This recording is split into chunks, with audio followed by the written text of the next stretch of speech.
Welcome back. I'm Bobby Bautista. Recently, Fox Films has released the widely popular adaptation of Faust. It's a tale of a man who makes a deal with the devil. Today, we have the great privilege of interviewing the man himself. He is a humanist, a philosopher, a scientist, a poet, playwright, musician, and artist, Johann von Goethe. Welcome, Johann. Goat, it's Goethe. German, Goethe, not goat. I'm not a farm animal. Goethe. Goethe, please don't smoke in my studio. Why not? Anywho, in a minute we're going to roll this scene. Do you care to tell us about it?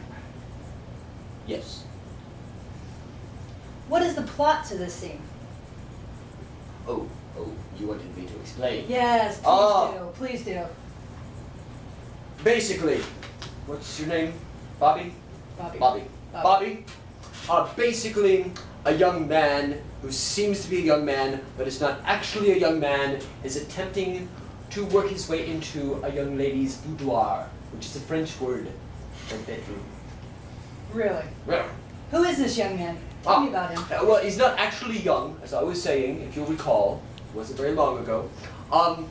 He is an old scholar, a man of the world who's learned and felt like he's learned it all and then wanted to kill himself, which is what all people who learn too much do.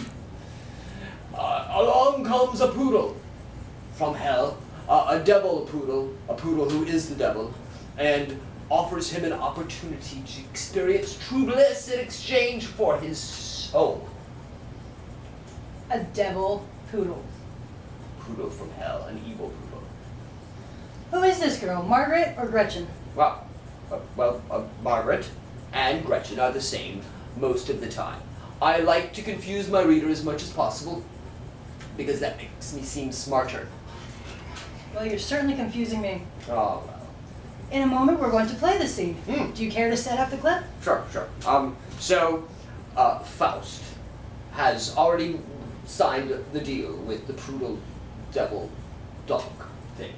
And, well, it doesn't stay a poodle, it becomes the devil, Mephistopheles, but that doesn't matter, he doesn't show up in the scene.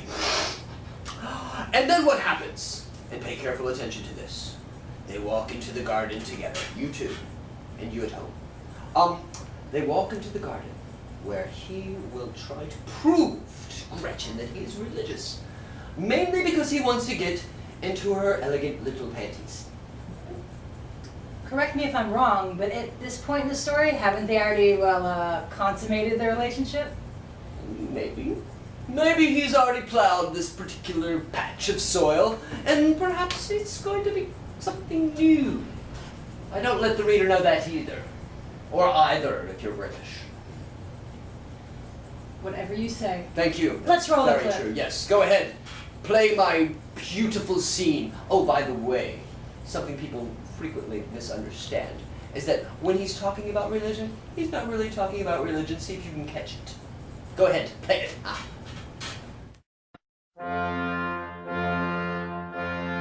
Miss me, Henry, If I can. tell me, what is your stance on religion? You're a dear and warm-hearted man, but I don't think you care for it. Leave that alone, child. You feel I'm kind to you?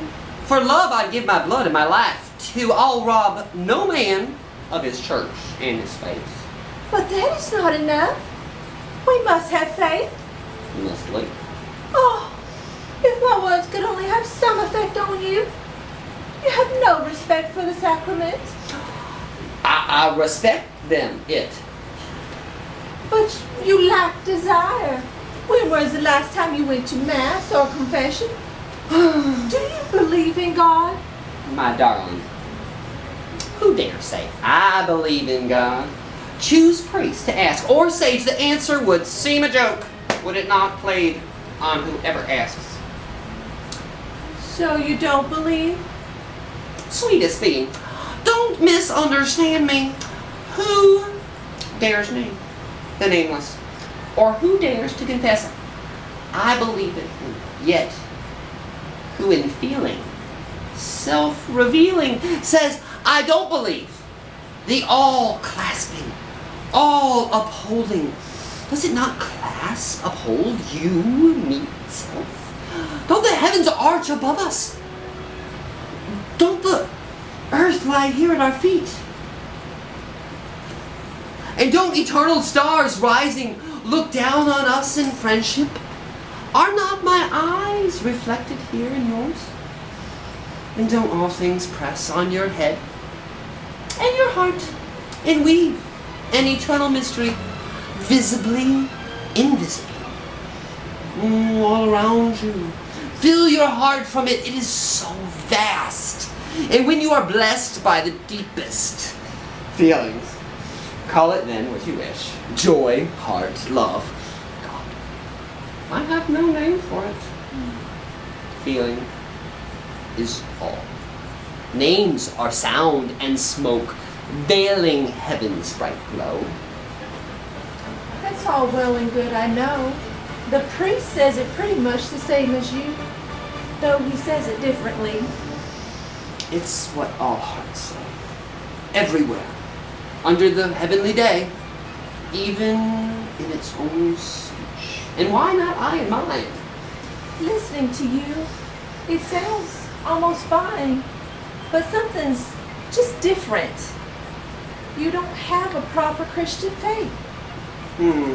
Dear child. Producers tell me that this is often called Goethe's Manifesto or Faust's Credo. What does that mean? Well, Faust voices many of my own concerns with the language of religion. How all traditions claim to be able to name the unnameable. With Faust, I'm able to question how one can properly name God and the spiritual, as whether such words can ever properly signify what they attempt to name, without being attacked by the villagers. So Faust doesn't believe? Well, he believes in something. He tells Gretchen, call it what you wish. Heart, joy, love, God. I have no name for it. Feeling is all. Remember, that was from the scene. Names are sound and smoke, veiling heaven's bright glow. I put that in there to essentially tell that religion is a loose garment that should be draped lightly over a much larger reality. What about you? Do you believe in God? Do you? Would you consider yourself a Christian? Well, no, not especially. I'm not anti-Christian, though, nor unchristian, but most decidedly non-Christian. Actually, all my life I've been an aspiring hypsisterian. Hypsisterian. What is a hypsisterian? Yes. It sounds like a breed of lapdog. It is not. The Hypsistations were a religious sect that broke off from Judaism and Christianity. You probably haven't heard of them. They're very small. They merged with a local Greek cult and created a wonderful blend that I very much appreciate. Some think that the native Cappadocian cult of Zeus Zabasios was deliberately merged in with the cult of Yahweh Sabaoth, and the Hypsisterians were born. I have no clue of what you just said. It's really not as complicated as it sounds. They're just big words.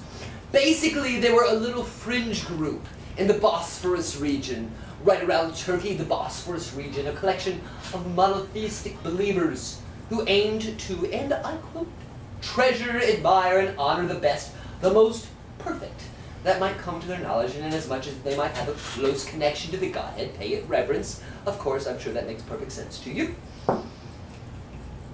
Okay, Perhaps not, then. perhaps not. Basically, what they were saying is one of my main issues with Christianity and with religion in general.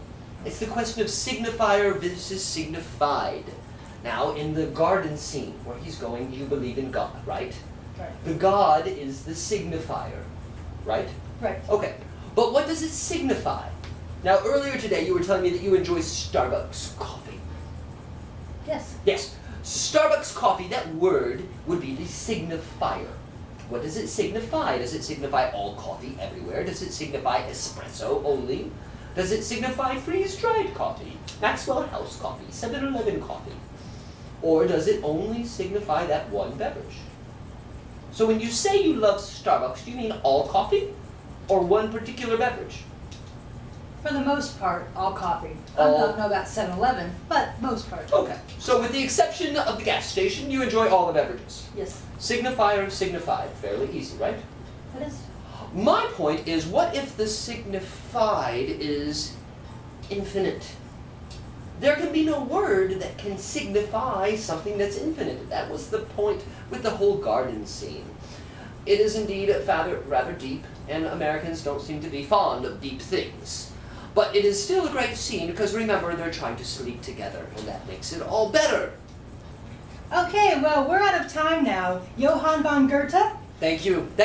Thank you, Bobby. Thank you very much. Oh, you're very welcome. And are you going to see the film?